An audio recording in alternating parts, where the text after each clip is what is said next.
इस लेक्चर में हम लोग sp3 डिहाइब्रिडाइजेशन के बारे में पढ़ेंगे। पिछले लेक्चर में हम लोगों ने sp3 हाइब्रिडाइजेशन तक पढ़ा था और sp3 हाइब्रिडाइजेशन में हम लोगों ने देखा था कि कई तरह के शेप पॉसिबल होते हैं, जैसा टेट्राहेड्रल होता है, पिरामिडल होता है और वी शेप या बेंड शेप होता है depending on presence of lone pair.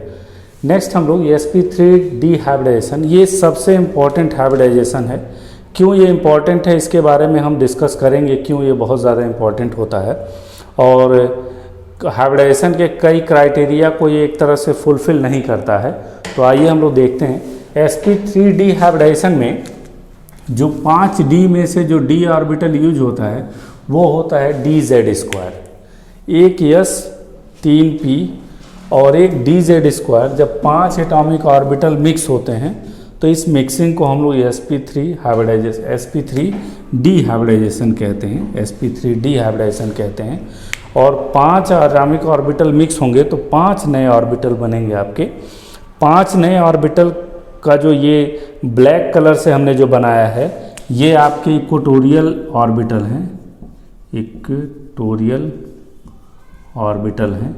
और जो ब्लू कलर से बनाया है ये आपके एक्सियल ऑर्बिटल हैं, ठीक है, ये एक्सियल ऑर्बिटल हैं। ठीक, जो इक्वेटोरियल ऑर्बिटल होते हैं ये ब्लैक वाले, ये आपके एक्स वाई प्लेन में होते हैं। ये जो इक्वेटोरियल ऑर्बिटल है ये तीनों, ये आपके एक्स वाई प्लेन में होते हैं, एक्स वाई प्लेन में। और ये जो एक्सियल ऑर्बिटल होता है, एक Z axis plus Z axis और दूसरा ये जो नीचे वाला है वो जस्ट वाइट बोर्ड के पीछे जेड एक्सिस। तो ये दोनों एक्सिस पे होते हैं और ये 3 जो ऑर्बिटल होते हैं sp3 डिहाइब्रिड ऑर्बिटल, ये आपके बिटवीन द एक्सिस होते हैं, इसलिए इनको इक्वेटोरियल ऑर्बिटल्स कहते हैं। और ये जो ऑर्बिटल होते हैं इनको एक्सियल हाइब्रिड ऑर्बिटल कहते हैं। और इनको हम लोग ऐसे भी दिखाते हैं, देखिए ट्राइगोनल, और एक पिरामिड ऊपर से बन रहा है ऐसे और एक पिरामिड नीचे से बनेगा तो इसका शेप होता है ट्राइगोनल बाई पिरामिडल। और बॉन्ड एंगल होता है इसका 120 डिग्री और 90 डिग्री। 120 डिग्री किसका होगा? 120 डिग्री जब दो इक्वेटोरियल बॉन्ड की बात करेंगे तब 120 डिग्री होगा, यानी 120 डिग्री इक्वेटोरियल बॉन्ड के लिए है। और ये 90 डिग्री किसके बीच में होता है? 90 डिग्री होता है एक्सियल और इक्वेटोरियल के बीच में, एक्सियल और इक्वेटोरियल। जैसे एक्सियल बॉन्ड ऐसे होगा तो देखिए इन इक्वेटोरियल के साथ 90 डिग्री ये एंगल बना के रखे। तो दो तरह के एंगल इसमें पॉसिबल हैं, इक्वेटोरियल और 120 डिग्री और 90 डिग्री। ठीक, और इसके एग्जाम्पल की बात करें तो PCl5 में ये पाया जाता है, SF4 में पाया जाता है, ClF3 में पाया जाता है, XCF2 में पाया जाता है, I3+ में ये हाइब्रिडाइजेशन पाया जाता है। तो अगर इस हाइब्रिडाइजेशन को हम डिफाइन करें तो हम लोग कैसे डिफाइन करेंगे? When 1s 3p and 1d orbital namely dz² of an atom having nearly same energy mixed together, then after redistribution of energy the formation of 5 new orbitals take place. These orbitals are called sp3 dihybrid orbitals, sp3 dihybrid orbitals, and this phenomena is called sp3 dehybridization. ठीक, these 5 sp3 dihybrid orbital orient in the space in trigonal bipyramidal geometry with bond angle 120 degree and 90 degree. 120 degree bond angle is between two equatorial bonds and 90 degree bond angle is between axial and one equatorial bonds. तो ये sp3 डिहाइब्रिडेशन का basic कैसे orbital mix होते हैं और किस तरह के हाइब्रिड ऑर्बिटल बनते हैं इसकी हमने बात की।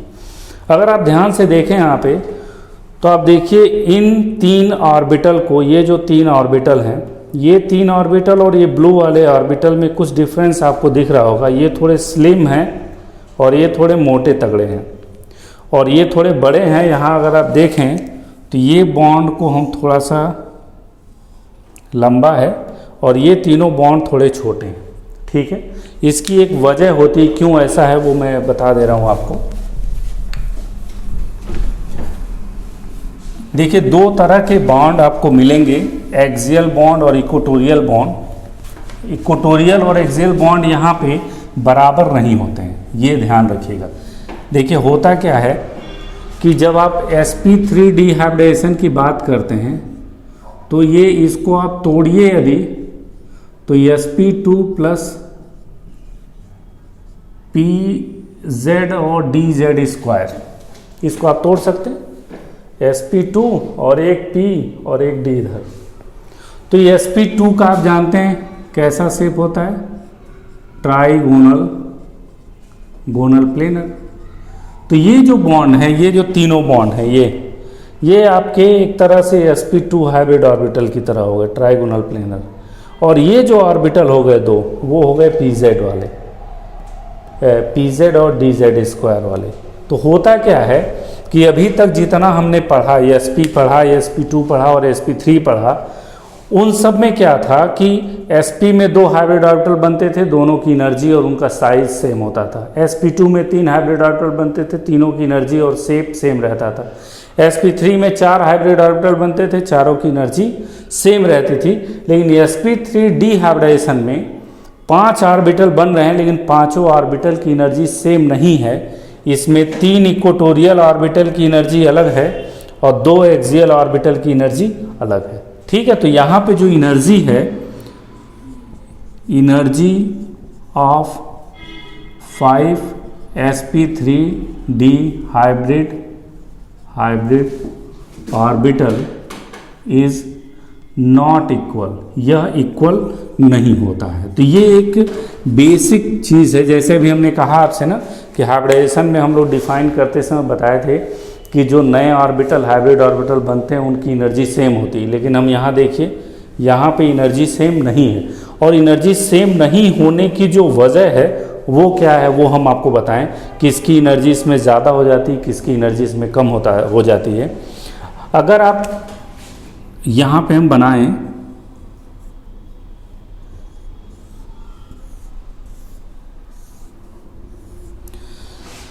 अगर आप एक्सियल बॉन्ड की बात करें,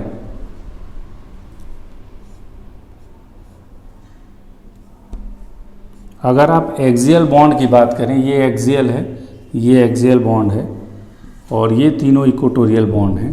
तो अगर आप एक्सियल बॉन्ड की बात करें, एक्सियल बॉन्ड लें, ये एक्सियल बॉन्ड देखिए, तो ये एक्सियल बॉन्ड इन तीनों इक्वेटोरियल बॉन्ड से 90 डिग्री एंगल बनाया है।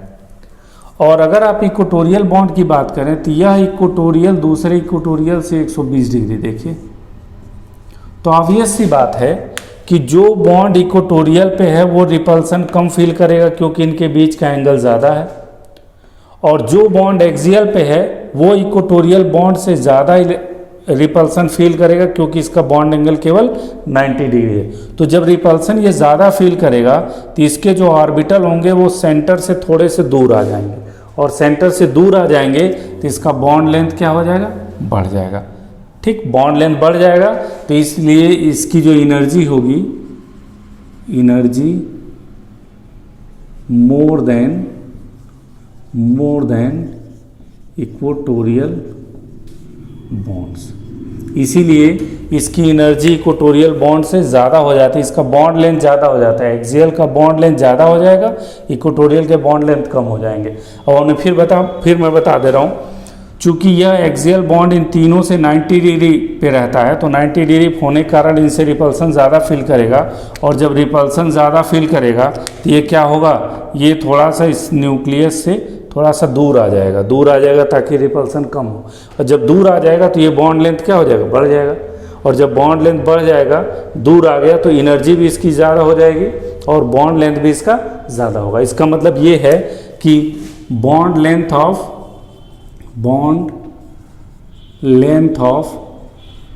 Axial bonds are more than equatorial bonds. Equatorial bond से एक्सियल बॉन्ड का बॉन्ड लेंथ क्या होता है, ज़्यादा होता है। इसलिए ये, जैसे इसमें अगर पूछे आपसे कि किस हाइब्रिडाइजेशन में सभी हाइब्रिड ऑर्बिटल की एनर्जी बराबर नहीं होते हैं, तो वो एक एग्जांपल है sp3 डिहाइब्रिडाइजेशन। sp3 डिहाइब्रिडाइजेशन में 3 हाइब्रिड ऑर्बिटल की एनर्जी अलग होती है सेम होती है, और 2 हाइब्रिड ऑर्बिटल की एनर्जी इन तीनों से अलग सेम।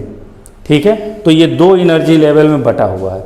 और हमने बताया कि एक्सियल बॉन्ड थोड़ा लेंथ बढ़ जाता है क्योंकि इंटर इलेक्ट्रॉनिक रिपल्सन इन लोब से रिपल्सन ज़्यादा फील करता है, इसलिए बॉन्ड लेंथ बढ़ जाता है और इनके बॉन्ड लेंथ कम रहते हैं। ठीक है, तो ये वजह होती है कि कैसे ये बॉन्ड लेंथ बढ़ा या कैसे किसी का बॉन्ड लेंथ कम हुआ। ठीक, दूसरे शब्दों में हम इस तरह से भी कह सकते हैं कि जो इक्वेटोरियल बॉन्ड्स होते हैं, इक्वेटोरियल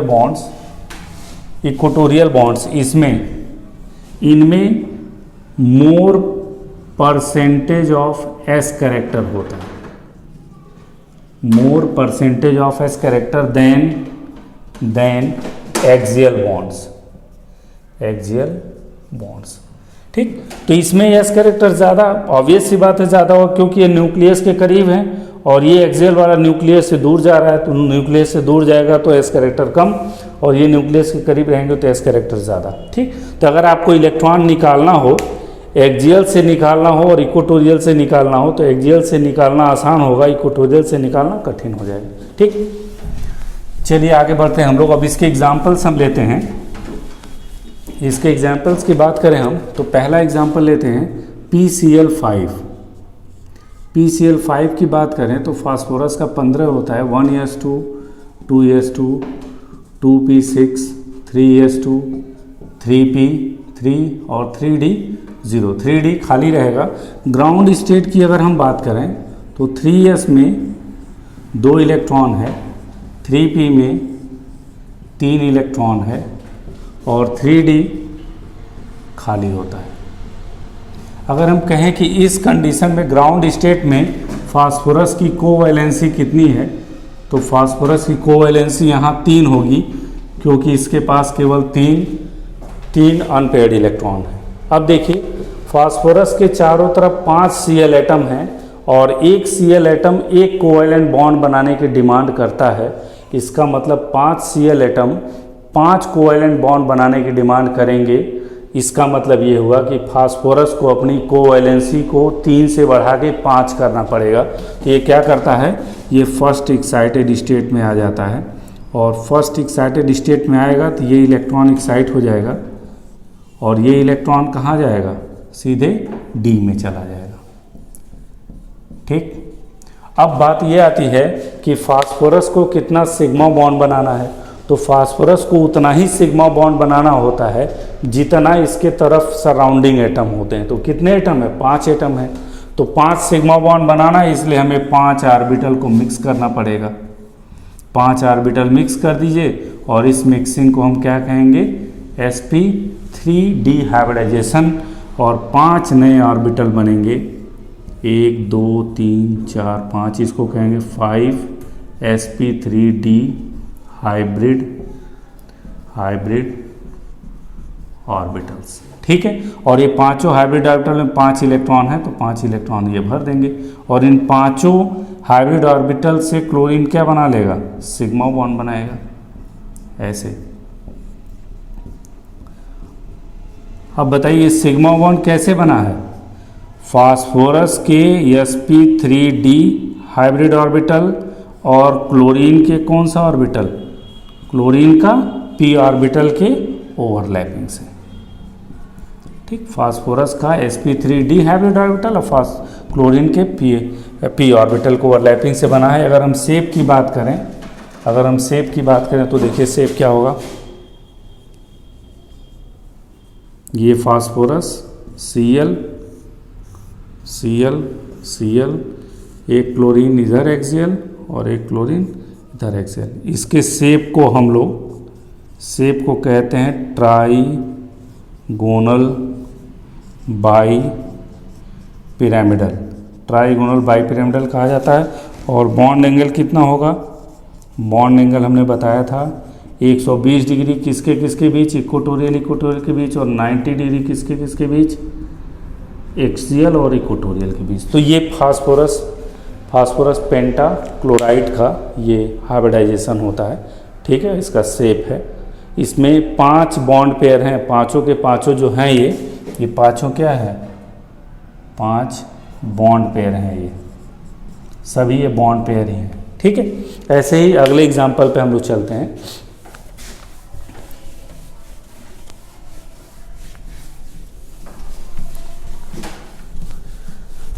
अगले एग्जाम्पल की बात करते हैं SF4 की बात करें। SF4 में देखिए सल्फर है, central atom 1s2 2s2 2p6 3s2 3p4 और 3d0। ग्राउंड स्टेट की अगर आप बात करेंगे तो 3s में कितने इलेक्ट्रॉन होंगे, 3s में 2 इलेक्ट्रॉन होंगे, और 3p में कितने इलेक्ट्रॉन होंगे, 3p में 4 इलेक्ट्रॉन होंगे, और 3d आपका खाली होगा। इस कंडीशन में अगर हम कहें कि सल्फर की कोवैलेंसी कितनी है, तो यहाँ कोवैलेंसी 2 होगी क्योंकि 2 अनपेयर्ड इलेक्ट्रॉन है। ठीक, अब आइए, हमारे सल्फर के आसपास 4 फ्लोरीन एटम है। एक फ्लोरीन एटम एक कोवैलेंट बॉन्ड बनाने की डिमांड करता है, तो 4 फ्लोरीन एटम कितना डिमांड करेंगे, 4 कोवैलेंट बॉन्ड बनाने की। इसका मतलब ये कि सल्फर को अपनी कोवैलेंसी को 2 से बढ़ा के 4 करना पड़ेगा। और ये कब आएगा, जब हम सल्फर को फर्स्ट एक्साइटेड स्टेट में ले आएंगे। और जब फर्स्ट एक्साइटेड स्टेट में आएगा तो ये इलेक्ट्रॉन तो ऐसे ही रहेगा, यहाँ जो p वाला पेयर्ड इलेक्ट्रॉन है ये एक्साइट होके कहाँ चला जाएगा, d ऑर्बिटल में। ठीक, अब देखिए 5 हो गया कोवैलेंसी, सॉरी 4 हो गया, ये 4 चाहिए भी। अब देखिए हमें कितना कोवैलेंट बॉन्ड बनाना है, 4 कोवैलेंट बॉन्ड बनाना है। 4 कोवैलेंट बॉन्ड के लिए हमें इस पांचों को मिक्स करना पड़ेगा, और जब पांचों मिक्स होंगे तभी हमारा 4 एटॉमिक मॉलिक्यूलर ऑर्बिटल ऐसे मिलेंगे, 4 मॉलिक्यूलर ऑर्बिटल ऐसे मिलेंगे जिसमें सिंगल इलेक्ट्रॉन होगा। तो ये हो गए आपके 5sp3d हाइब्रिड ऑर्बिटल। ठीक, अब इस में से एक आपका जो है, एक हाइब्रिड ऑर्बिटल में क्या प्रेजेंट है, लोन पेयर प्रेजेंट है। बाकी ये जो हैं वो सिग्मा बॉन्ड बनाएंगे। किसके साथ सिग्मा बॉन्ड बनाएंगे, फ्लोरीन के साथ। तो यहाँ सिग्मा बॉन्ड जो ये बना वो किसके ओवरलैपिंग से बना, बड़े आसानी से बता सकते हैं, sp3d hybrid orbital of sulphur and p orbital of fluorine के ओवरलैपिंग से बन रहा है। ठीक, अब आइए इसके शेप की बात करें तो देखिए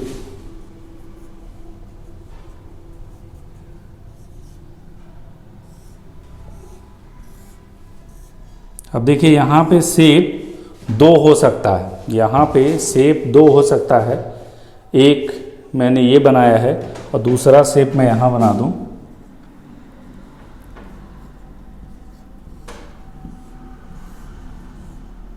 हम 2 शेप की इसलिए बात कर रहे हैं कि एक इसके पास लोन पेयर है और बाकी 4 क्या है, बॉन्ड पेयर। तो हम एक बार लोन पेयर को हम एक्सियल पे रख दें, बाकी ये आपके 4 बॉन्ड पेयर। ठीक, एक शेप वो बना, और एक बार हम लोन पेयर को इक्वेटोरियल पे रख दिए, बाकी ये।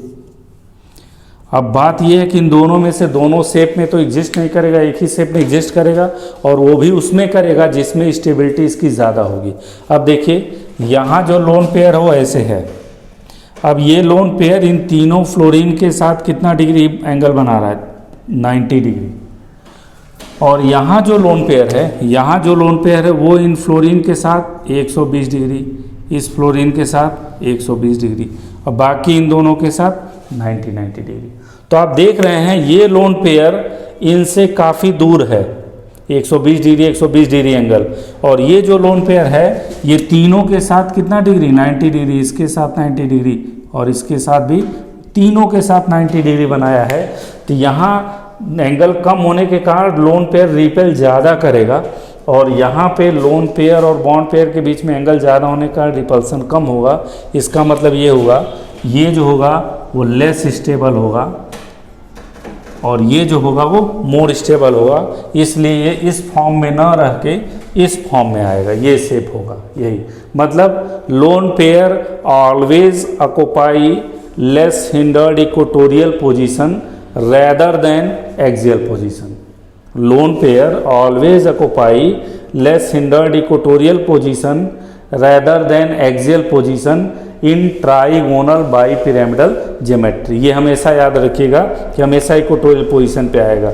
अब बताइए, अब इसका शेप क्या होगा? जब ये नहीं दिखाई देगा तो इस शेप को हम कहते हैं सी सॉ शेप कहते हैं, ठीक। और बॉन्ड एंगल क्या हो जाएगा? लोन पेयर चूंकि आ गया तो bond angle less than 120 and less than 90 degree होगा, ठीक। 90 डिग्री और 120 डिग्री से कम होगा। तो ये SF4 मॉलिक्यूल का है। जब sp3 डिहाइब्रिडाइजेशन में एक लोन पेयर आ जाता है तो ट्राइगोनल बाई पिरामिडल ज्योमेट्री किसमें चेंज हो जाता है? सी सॉ शेप में चेंज हो जाता है, ठीक है। नेक्स्ट हम लोग एग्जांपल लें।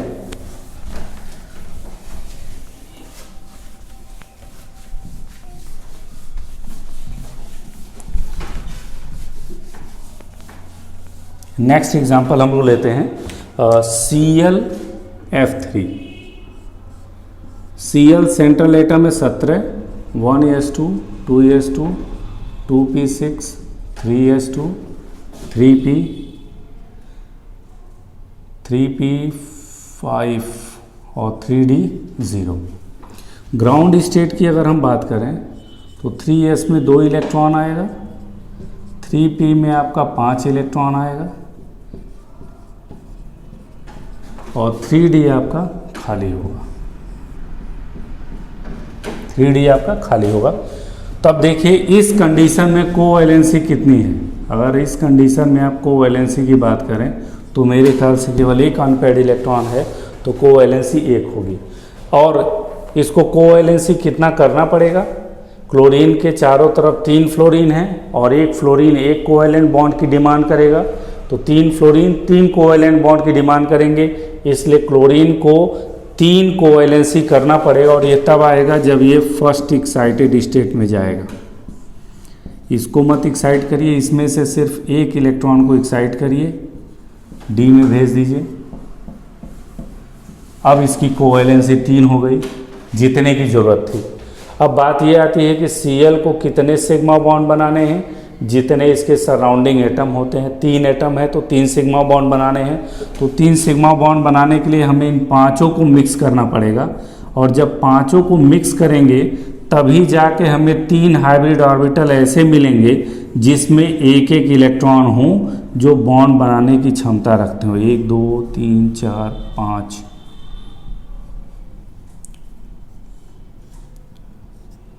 ठीक। 5 में 2 आपके क्या हो जाएंगे? लोन पेयर हो जाएंगे। बाकी 3 से फ्लोरीन क्या बना लेगा? Sigma bond. अगर हम पूछें आपसे कि यह सिग्मा बॉन्ड किन ऑर्बिटल के ओवरलैपिंग से बन रहा है, तो बताइए यह सिग्मा बॉन्ड क्लोरीन के sp3 डिहाइब्रिड ऑर्बिटल और फ्लोरीन के p ऑर्बिटल के ओवरलैपिंग से बन रहा है, ये तीनों। अगर इनके शेप की बात करें तो हमने बताया था आपको ट्राइगोनल बाई पिरामिडल ज्योमेट्री में ऑलवेज लोन पेयर कहाँ रहना पसंद करता है? इक्वेटोरियल पोजीशन पे। तो लोन पेयर को आप इक्वेटोरियल पोजीशन पे दे दीजिए sp3d ऑर्बिटल में, एक इधर इक्वेटोरियल दे दीजिए sp3d में। तो अब जो ये शेप होगा, अगर ध्यान से देखें तो ये टी शेप है, इसको हम कहते हैं शेप को टी शेप। और चूँकि लोन पेयर मौजूद है तो जो बॉन्ड एंगल होगा वो 90 डिग्री नहीं होगा, लेस देन 90 डिग्री होगा, 90 डिग्री से थोड़ा सा कम होगा, ठीक है। तो ट्राइगोनल बाई पिरामिडल ज्योमेट्री में अगर 2 लोन पेयर आ जाते हैं तो शेप किस में चला जाता है? टी शेप में चला जाता है, बॉन्ड एंगल 90 डिग्री से कम हो जाता है, जैसा कि ये ClF3 मॉलिक्यूल के भी बारे में हमने बताया, ठीक। तो ये ClF3 मॉलिक्यूल का है। नेक्स्ट एक और हम लोग देखें,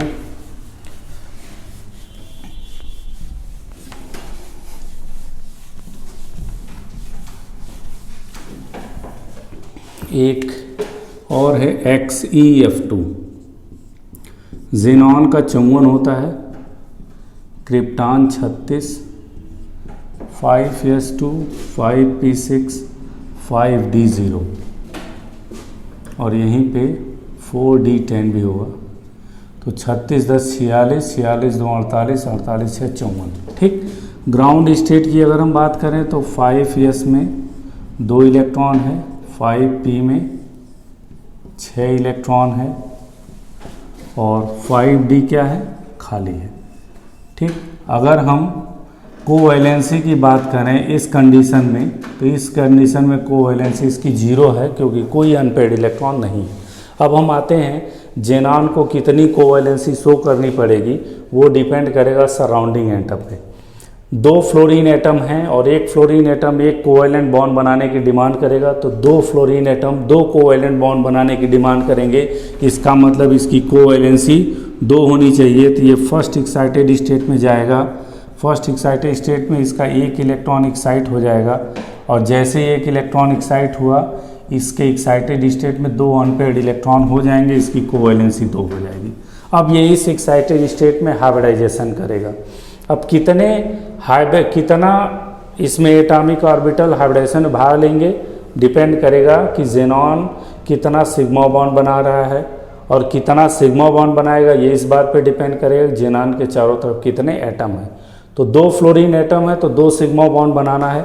2 सिग्मा बॉन्ड बनाने के लिए इसको इस पांचों को मिक्स करना पड़ेगा, क्योंकि जब इस पांचों को मिक्स करेंगे तभी हमें 2 हाइब्रिड ऑर्बिटल ऐसे मिलेंगे जिसमें एक एक इलेक्ट्रॉन हो जो बॉन्ड बनाने की कैपेसिटी रखते हों। ये ठीक, 2 2 4 2 6 2 8 इलेक्ट्रॉन हमने भर दिया। अब ये 3 आपके क्या हो गए, लोन पेयर हो गए। बाकी जो 2 बॉन्ड पेयर हैं ये फ्लोरीन के साथ सिग्मा बॉन्ड बनाएंगे।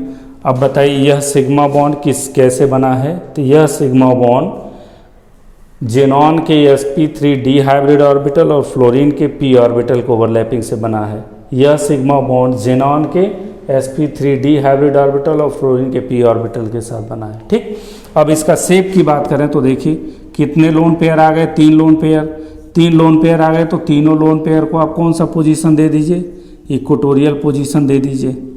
और 2 बॉन्ड पेयर हैं उनको कौन सा पोजीशन दे दीजिए, एक्सियल पोजीशन। अब बताइए शेप क्या दिख रहा है, शेप देखिए, शेप क्या दिख रहा है, लीनियर, रेखीय।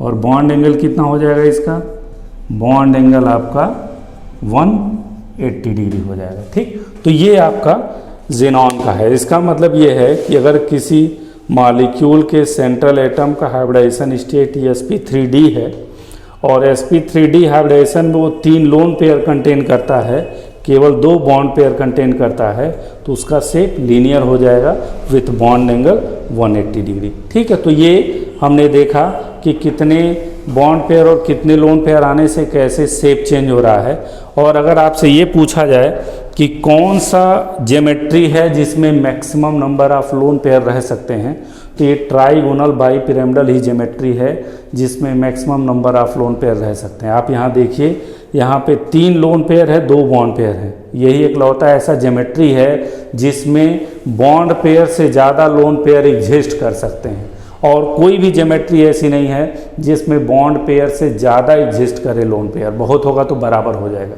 ठीक है। तो ये इसलिए इम्पोर्टेंट थोड़ा सा है। अब इसको भी हम लोग एक टेबल फॉर्म में लेके देख लें, टेबल फॉर्म में लेके देख लें कि कैसे ये होता है। अब देखिए टेबल फॉर्म में लेके अगर देखें तो पहले हम लोग टाइप ऑफ मॉलिक्यूल की बात करेंगे कि मॉलिक्यूल किस टाइप का है, फिर हाइब्रिडाइजेशन देखेंगे। हाइब्रिडाइजेशन के बाद हम बॉन्ड पेयर देखेंगे कितने बॉन्ड पेयर हैं, बॉन्ड पेयर के बाद हम लोन पेयर देखेंगे, फिर बॉन्ड पेयर और लोन पेयर के हिसाब से हम शेप बता देंगे, और कौन कौन से एग्जाम्पल होंगे इसकी हम बात करेंगे। तो पहला अगर हम लें AX5 टाइप का मॉलिक्यूल हो, जैसे PCl5, AX5 टाइप का मतलब सेंट्रल एटम और 5 सराउंडिंग एटम, हाइब्रिडाइजेशन इसका sp3d हो, और पांचों के पांचों अगर ये बॉन्ड पेयर हो, लोन पेयर 0 हो, तो इसका जो शेप होगा वो आपका होगा trigonal bipyramidal TBP, bond angle 120 degree और 90 डिग्री। ठीक। अगर सपोज करिए कि मॉलिक्यूल AX4 टाइप का है, जैसे मान लीजिए SF4 हम लिए, सराउंडिंग एटम केवल 4 हैं और सेंट्रल एटम का हाइब्रिडाइजेशन स्टेट sp3d है, तो इसमें सिर्फ 4 बॉन्ड पेयर होंगे, एक लोन पेयर हो जाएगा और तब जो हम शेप दिखाएंगे वो शेप होगा आपका, ये शेप कहलाएगा सी-सॉ शेप, ठीक, सी-सॉ शेप कहलाएगा। और आगे बढ़ते हैं, सराउंडिंग एटम को और हम घटाते हैं, AX3 टाइप का मॉलिक्यूल लेते हैं, जैसे ClF3 और इसमें मान लीजिए सेंट्रल एटम का हाइब्रिडाइजेशन स्टेट sp3d ही है, तो इसमें केवल 3 बॉन्ड पेयर होंगे, बाकी 2 लोन पेयर हो जाएंगे। और यहाँ जब शेप की हम बात करेंगे तो यहाँ जो शेप होगा वो T शेप हो जाएगा, क्योंकि बाकी जो 2 होंगे वो लोन पेयर हो जाएंगे, ये T शेप हो जाएगा, ठीक। और हम लोग सराउंडिंग एटम घटाएं, AX2 टाइप ले लें, AX2 टाइप लेंगे, तो AX2 टाइप लेंगे तो देखिए AX2 टाइप में जैसे XeF2, तो अब यहाँ पे इस सेंट्रल एटम का हाइब्रिडाइजेशन स्टेट अगर sp3d है तो इसमें केवल 2 बॉन्ड पेयर होंगे, बाकी 3 लोन पेयर, और तब जो शेप होगा वो होगा इक्वेटोरियल पे तीनों लोन पेयर आ जाएंगे, एक एक्सियल नीचे और एक एक्सियल पर, शेप हो जाएगा लीनियर, ठीक। तो ये आपका, ये हमने दिखाया कि ट्राइगोनल बाइपिरामिडल ज्योमेट्री में कितने शेप पॉसिबल हैं, ठीक है। तो इस तरीके से आपको याद रहना चाहिए कि अगर ट्राइगोनल बाइपिरामिडल ज्योमेट्री में 5 बॉन्ड पेयर हैं तो TBP शेप, अगर एक लोन पेयर आता है तो सी-सॉ शेप, 2 लोन पेयर आता है तो T शेप, और 3 लोन पेयर आता है तो लीनियर शेप हो जाता है, बॉन्डिंग एंगल 180 डिग्री, ठीक है। नेक्स्ट वीडियो में हम लोग sp3d2 के बारे में पढ़ेंगे। Thank you.